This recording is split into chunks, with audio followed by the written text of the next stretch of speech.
Alors bonjour, bienvenue à cette courte vidéo. Aujourd'hui, je vais vous parler de la santé financière de vos employés puis de l'impact que ça va avoir sur leur productivité. Alors aujourd'hui, il y a un sondage qui est sorti dans les médias, un sondage de l'Association canadienne de la paie, et ils ont demandé aux employés s'ils étaient stressés et comment ils percevaient ce stress-là dans leur milieu de travail. Donc, un employé sur deux dit qu'il est stressé et que ce stress-là fait en sorte que sa productivité est pas aussi bonne qu'elle devrait l'être. Donc, ce qui est intéressant là-dedans, c'est que si vous vous doutez là, que le stress financier peut avoir un impact sur la productivité de vos employés, eh bien, quand vous demandez aux employés eux-mêmes, est-ce que ça va bien ta job? Est-ce que tu fais bien ta job? Ils vont tous vous répondre oui, patron. Mais quand on leur pose la question dans le cadre d'un sondage, bien, ils disent bien, en fait, je ne suis pas vraiment productif. Alors, pourquoi ils ne sont pas productifs? Pourquoi ils ne se sentent pas productifs? Bien, c'est facile à comprendre. Si vous avez des problèmes financiers, vous devez appeler votre carte de crédit pour augmenter votre limite. Vous devez dire à votre propriétaire, écoute, encaisse pas le chèque du loyer, il va peut-être bouncer. Il y a tout ce genre de discussions-là que vous allez avoir. Généralement, tout ce monde-là qui travaille dans les institutions financières, les cartes de crédit, c'est du monde qui travaille de 9 à 5. Donc, devinez sur quelle heure de travail votre employé stressé financièrement va régler ses problèmes financiers. Ça va être sur les heures de travail. Donc déjà là, cette personne-là, elle sait qu'elle n'est pas productive parce qu'elle sait qu'elle passe du temps au téléphone ou du temps en ligne pour régler ses problèmes financiers. C'est évident. Mais imaginez aussi l'impact que ça peut avoir sur les gens qui sont alentour de cet employé-là. Entendre quelqu'un parler de ses problèmes financiers, bien, ça fait en sorte que ces personnes-là vont commencer à penser à leur. Même si on n'a pas de problème financier, on va dire, ouais, mais qu'est-ce qui va arriver, moi, si jamais là, ma paye baissait ou si j'avais un imprévu, qu'est-ce que je ferais, etc. Donc, ça va stresser les employés qui sont aussi alentour de cet employé-là. Donc, il n'y a pas juste l'impact de l'employé lui-même qui est stressé financièrement, qui n'est pas productif. Il y a l'impact aussi des gens alentour de lui qui vont probablement aussi être stressés à cause que cette personne-là soit stressée. D'ailleurs, c'est un fait psychologique qui est reconnu. Si une personne est stressée, arrive à côté d'une personne normale, mais au fur et à mesure que cette personne-là stressée arrive au côté de la personne normale, la personne va être stressée juste parce que cette personne-là est stressée aussi. C'est biologique. Donc, il y a un effet de contagion aussi qui va se passer là, dans votre entreprise. Et puis, vous allez avoir toutes sortes là, de climats de travail qui vont être un peu là, entachés de ça. Il ne faut pas aussi oublier qu'un employé stressé financièrement, c'est un employé, qu'est-ce qu'il a de besoin? Il a besoin d'argent. Donc, en tant qu'employeur, vous voulez toujours avoir vos employés, vous leur payez un certain montant de salaire, etc. Mais la dernière chose que les gens ne veulent pas faire, c'est augmenter les salaires, augmenter les salaires, augmenter les salaires. Bien, si vous êtes l'employeur qui vous dit, mais mes employés demandent toujours d'augmenter leur salaire, mais je ne peux pas, puis je l'ai augmenté pour un, fait qu'il faut que je le fasse pour l'autre, etc. Dites-vous qu'un employé stressé financièrement, il a besoin de plus d'argent pour régler son problème financier. Donc, la solution la plus évidente, c'est soit de trouver un meilleur salaire avec vous, soit d'aller ailleurs et trouver un autre salaire avec un salaire plus élevé avec un autre employeur. Le problème, c'est que souvent, un salaire plus élevé, parce que le stress financier, c'est pas une question de salaire, c'est une question d'habitude de vie. Donc, des gens qui étaient très hauts salariés peuvent avoir un plus gros stress financier qu'un petit salarié. Et on s'entend qu'une augmentation de 2 de salaire sur un haut salarié, c'est beaucoup plus d'argent qu'une augmentation de salaire de 2 sur un petit salarié. Donc, vous voyez un peu là où je veux en venir. Un employé qui est financièrement stressé, la solution, c'est de trouver de l'argent.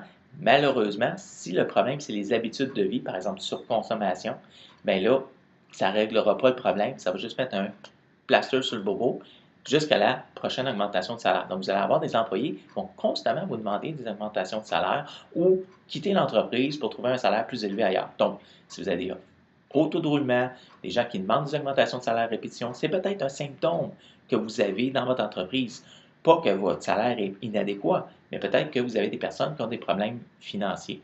N'oubliez pas non plus que les personnes qui ont des problèmes financiers ne vous le diront pas. C'est un peu comme ils ont une certaine honte d'avoir ce problème-là, d'avoir un problème d'argent. Donc, vous n'en parleront pas. Donc, vous allez vous faire attention. Il faut lire entre les lignes. OK? N'oubliez pas que ce n'est pas juste non plus l'employé lui-même ou ses collègues, ça peut être aussi l'organisation de votre travail. La personne qui fait la paye, mais si vous êtes des personnes qui ont un stress financier ou qui ont des situations financières particulières, vous pourriez vous retrouver avec des saisies sur salaire, vous pourriez vous retrouver avec des pensions alimentaires à payer. Donc, toutes ces choses-là font en sorte qu'on doit modifier la paye. c'est pas évident de savoir comment on gère ça. Donc, c'est un stress supplémentaire pour la personne. Et n'oubliez pas non plus l'impact de quelqu'un qui ne s'attend pas à se faire saisir sur son salaire une pension alimentaire. Il n'est pas content. Qu'est-ce qu'il va aller voir? C'est peut-être pas son conjoint, sa conjointe. Il va aller venir vous voir dans votre bureau, vous dire pourquoi tu as envie de l'argent sur ma paye et tu n'as pas le droit de faire ça, etc., etc.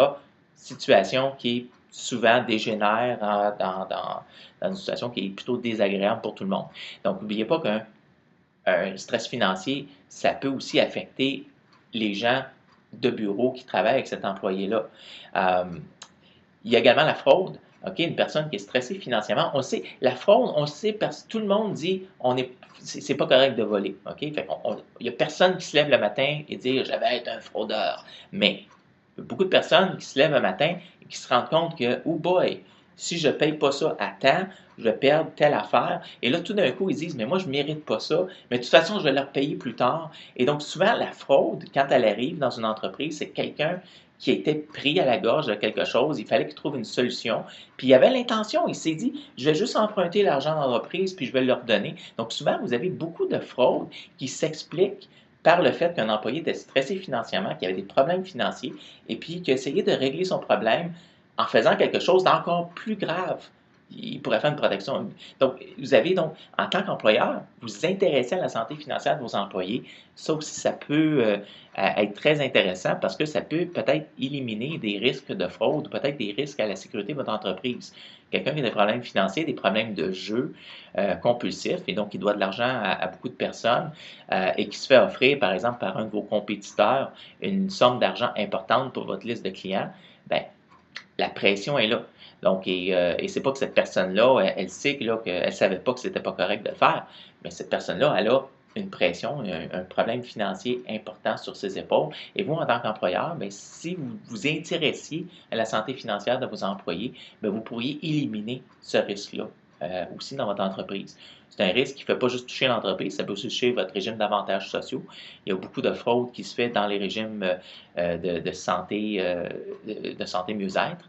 Donc, tout ça, ça augmente également là, vos coûts.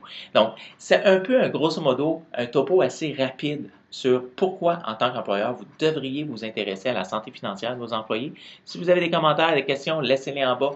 N'oubliez pas de vous abonner à ma chaîne. Puis, entre-temps, je vais vous souhaiter une excellente fin de journée.